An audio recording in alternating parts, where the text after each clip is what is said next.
Bienvenida o bienvenido a este análisis.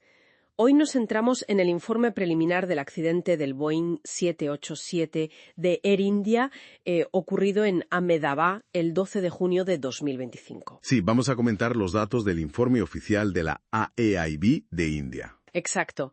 Queremos desgranar un poco la secuencia, los hallazgos clave y, también las incógnitas que deja esta primera fase de la investigación. Una investigación marcada lamentablemente por cifras muy duras.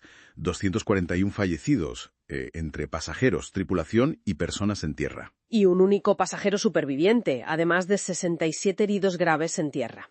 Un balance terrible. Terrible, sí. Bueno, situémonos en el vuelo. Era el I-171 de Ahmedabad a Londres Gatwick. El despegue al principio parecía, normal. Sí, la secuencia que describe el informe es bastante estándar al inicio. A las 08833 UTC alcanza V1, esos 153 nudos, la velocidad de decisión. El punto de no retorno en pista, nomos. Eso es. 2 segundos después, BR 155 nudos, rotación, empiezan a levantar el morro. Y el avión está en el aire a las 08.0839. Todo en orden hasta ahí.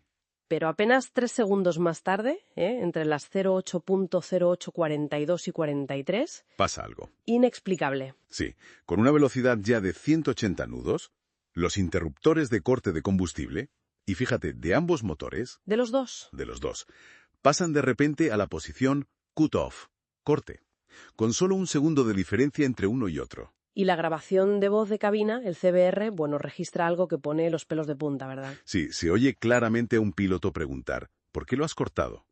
Y la respuesta del otro, yo no lo he hecho. Uf. O sea que según esa conversación, ninguno de los dos lo hizo de forma consciente. Ahí está el meollo del asunto. Exacto. Y las consecuencias, claro, son inmediatas.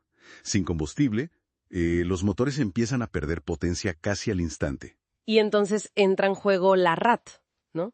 Correcto, la turbina de aire de impacto. Esa pequeña hélice que da energía hidráulica de emergencia. Se despliega automáticamente muy rápido, a las 08.08.47. Y eso se ve en cámaras del aeropuerto y lo confirma la grabadora de vuelo, el EAFR. Sí, todo cuadra en ese sentido. Lo realmente desconcertante es cómo fallan los dos motores a la vez, o casi a la vez. Claro, esa simultaneidad. El avión, que apenas había ganado altura, empieza a descender. Ni siquiera llega a cruzar el perímetro del aeropuerto. Y viene el impacto. Primero choca con árboles, una chimenea dentro de un complejo médico-militar cercano, y finalmente contra el muro de una residencia de estudiantes, a 1.6 kilómetros del final de la pista. Los datos indican que el impacto fue con el morro un poco levantado, unos 8 grados, y las alas niveladas. Sí, esa parece ser la actitud en el primer impacto significativo. Y entre los restos, claro, se buscan pistas en la cabina. ¿Qué se encontró? Pues, mira, recuperaron varios controles. La palanca de flaps estaba en 5 grados, lo normal para despegar. Vale. El tren de aterrizaje en posición down, abajo. Las palancas de gases, esto es interesante, se encontraron cerca de la posición de ralentí. Ralentí, pero si estaban despegando. Exacto. Pero el EAFR, la caja negra de datos, indica que se mantuvieron en empuje de despegue hasta el final. Así que esa posición física encontraba... Probablemente por el impacto y el fuego posterior. Probablemente, sí. Y aquí otro dato clave. Los interruptores de corte de combustible se encontraron en run, operativo. Pero si se habían movido a Korthof. Efectivamente. Eso sugiere que hubo un intento de revertir la situación. Un intento de recuperación. Los datos del EAFR lo confirman. A las 08852 y 08856, poquísimos segundos después del corte inicial, los interruptores volvieron a run. O sea, alguien los volvió a poner en marcha. ¿O algo? Casi a la vez, la APU, la unidad de potencia auxiliar, inició su secuencia de arranque automático. Y los motores intentaron rearrancar. Sí. La temperatura de los gases de escape, la EGT, empezó a subir. El motor 1 dio más señales de recuperación. El 2 parece que tuvo más problemas. Pero ya era demasiado tarde. Demasiado tarde. La grabación del EAFR se para a las 080911, justo antes del impacto final. No hubo tiempo. Hay un detalle técnico en el informe que llama la atención, aunque insisten en que no hay relación causal demostrada todavía. Si te refieres al SAPE de la FAA de 2018. Eso es, un boletín informativo especial de aeronavegabilidad. Que advertía de un posible problema con el mecanismo de bloqueo precisamente de estos interruptores de corte de combustible en algunos Boeing. El diseño es similar en el 787. Pero era informativo, ¿no? No una directiva obligatoria. Exacto, era informativo, una recomendación.